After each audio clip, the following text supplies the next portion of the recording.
Сәлеметсіздер ме, құрметті оқушылар? Бұл қарапайым математика және сіздермен бірге Мейірбек Жоламан. Бүгін біз номері 148-ші сабағымызды бастаймыз.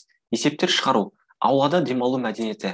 Сен шамалардың өзара тәуелділігіне есептер шығарасын. Бірінші есеп. Шамалар үшбұрышына қара. Төмендегі есептерді шығару үшін олардың қайсысын қолданасын? Мысалы қараңыздар, құнын табу үшін бағасын санына көбейту керек. Ауданын табу үшін ұзындығын еніне көбейту керек. Жалпы массасын табу үшін массаны санына көбейту керек. А нұсқасы: аулада ұзындығы 9 метр және ені 7 метр балалар алаңы салынды. Балалар алаңының ауданы қандай? Ұзындығы 9 метр, ені 7 метр, аудан табу керек. Ол үшін 9 мен 7-ні көбейтеміз, ол бізде 63 метр квадрат шығады. Жауабы: балалар алаңының ауданы 63 метр квадрат. Біздер мінекей екінші үшбұрышты пайдаландық. А нұсқасы: ауладағы бір орындықты бояуға 320 грамм бояу жұмсалды. Осындай үш орындықты бояу үшін неше грамм бояу қажет? Бізде мысалы мына үшінші үшбұрышты пайдаланамыз, яғни жалпы массаны табу үшін массаны санына көбейтеміз. Бір орындық 320 грамм, үш орындық қанша грамм? 320-ны 3-ке көбейтеміз, 960 шығады. Жауабы: осындай үш орындықты бояу үшін 960 грамм бояу қажет. Бұл нұсқасы: бір банкі бояудың массасы 180 грамм. Осындай 4 банкіда неше грамм бояу бар? Бір банкі 180 грамм, 4 банкіда қанша грамм болады? Неке үшінші үшбұрышты пайдаланамыз. 180-ді 4-ке көбейтеміз, 720 шығады. Жауабы: осындай 4 банкіда 720 грамм бояу бар. Екінші есеп. Кесте бойынша есептер құрастырып, оларды шығар. Мысалы қараңыздар, бір заттың бағасы, мысалы шырын 75 теңгеден 6 дана сатып алынған, ал шоколад 104 теңгеден 5 дана сатып алынған. Барлығы қанша теңге жұмсалды? 75-ті 6-ға көбейтеміз, 450 шығады. 104-ті 5-ке көбейтеміз, 520 шығады. 450-ге 520-ны қосқанда 970 болады. Жауабы: заттардың жалпы құны 970 теңге.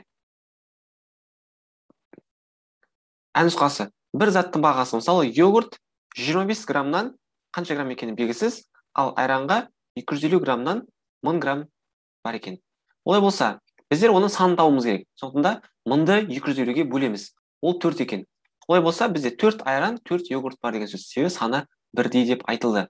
Сондықтан да 125-ті 4-ке көбейтемін, 500 шығады.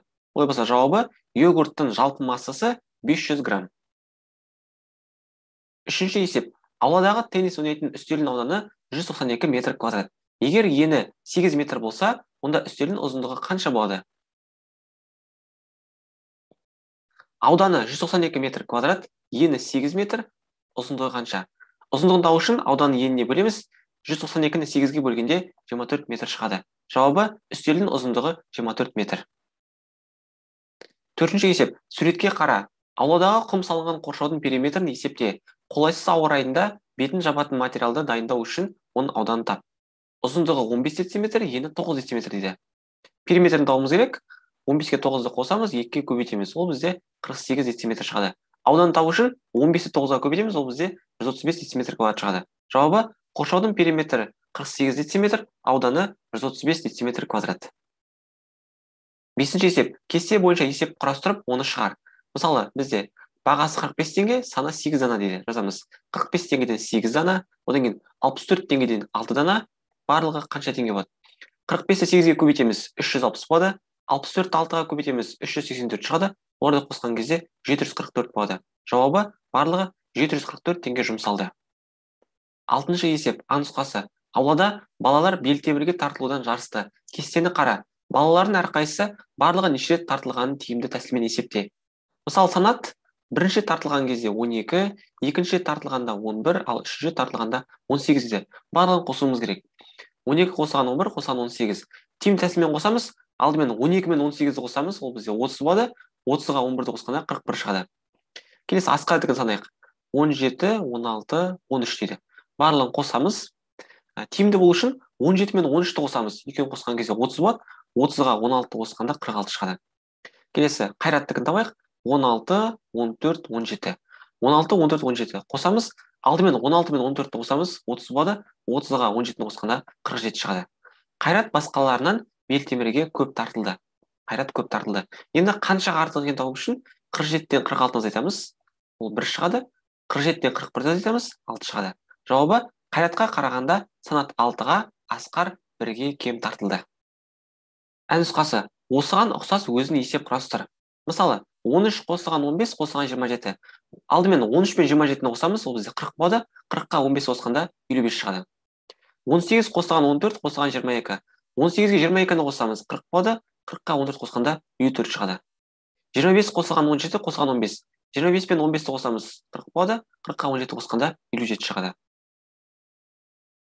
Жетінші есеп. Бірінші альбомда 26 фотосурет, ал екінші альбомда 32 фотосурет бар. Зере екінші альбомнан біріншісіне бірнеше фотосуретті ауыстырды. Содан кейін альбомдағы фотосуреттердің саны тең болды. Зере неше фотосуретті ауыстырды?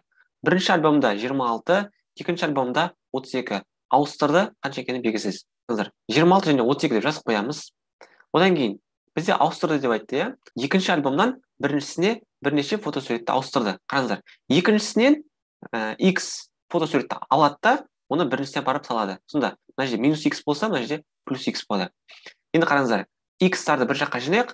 X-ті жазып қоямыз мына X-ті. Ал минус X-ті бері қашқан кезде плюс X болады. Одан кейін 32-ден 26-ны азайтамыз. 26 бері қашқан кезде минус 26 болады. 32-ден 26 азайтқанда 6 шығады. 2x тең болады 6. Себебі x-қа x қосқан 2x шығады. Енді x табу үшін 6-ны 2-ге бөлеміз, ол бізде 3 шығады. Жауабы Зере 3 фотосуретті ауыстырды.